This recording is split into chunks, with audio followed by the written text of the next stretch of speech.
BCB নির্বাচনের জন্য প্রার্থীদের তোলা ৬০ মনোনয়নের মধ্যে জমা পড়েছে ৫১টি। এদের মধ্যে ক্যাটাগরি ১ থেকে বিনা প্রতিদ্বন্দ্বিতায় নির্বাচিত হতে যাচ্ছেন খুলনার সাবেক ক্রিকেটার আব্দুর রাজ্জাক। খুলনা জেলা থেকে প্রতিদ্বন্দ্বিতা ছাড়াই আরও নির্বাচিত হবেন জুলফিকার আলী। এছাড়া সিলেট ও বরিশাল বিভাগ থেকেও নতুন পরিচালক পেতে যাচ্ছে বিসিবি। এই প্রার্থীদের প্রতিপক্ষ হিসেবে কোনো নমিনেশন জমাই পড়েনি। খুলনা ২ জন পড়েছে।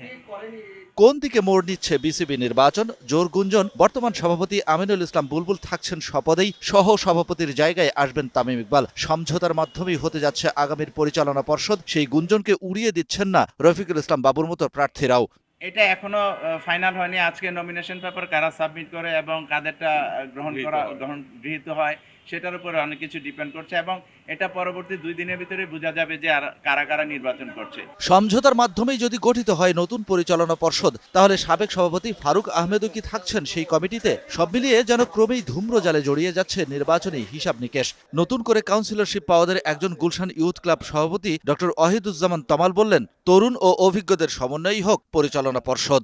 তরুণরাই জাতির ভবিষ্যৎ। ইউনিভার্সাল কার্ডিয়াক হসপিটাল, আপনার হৃদয়ের আরো কাছে।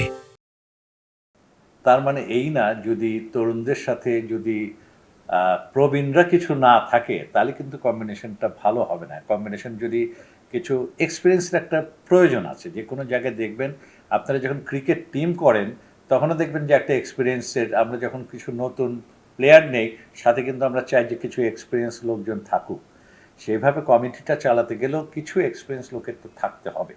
এবারের বিসিবি নির্বাচনের প্রার্থী হিসেবে দেখা মিলেছে অনেক নতুন মুখের। আবার নির্বাচনের বাইরে চলে গেছেন মাহবুব আনামদের মতো বর্ষিয়ান সংগঠকরাও। ক্যাটাগরি ৩-এর প্রার্থী খালেদ মাসুদ পাইলট বলেন, নতুনদের ইতিবাচক ভাবনাটাই প্রত্যাশিত। ডোমেস্টিক অনেক প্লেয়ার আছে, ন্যাশনাল টিমের প্লেয়ার আছে, বিভিন্ন কমিটিতে হয়তো থাকবেন, ভবিষ্যতে সাপোর্ট থাকবেন। আমার মনে হয় প্রবলেম হবে না। বোর্ড প্রেসিডেন্ট যিনি হবেন, আমার কাছে মনে হয় খুবই তার গাইডলাইনটা খুবই ইম্পর্টেন্ট, যে কি চাচ্ছেন, কি করতে হবে।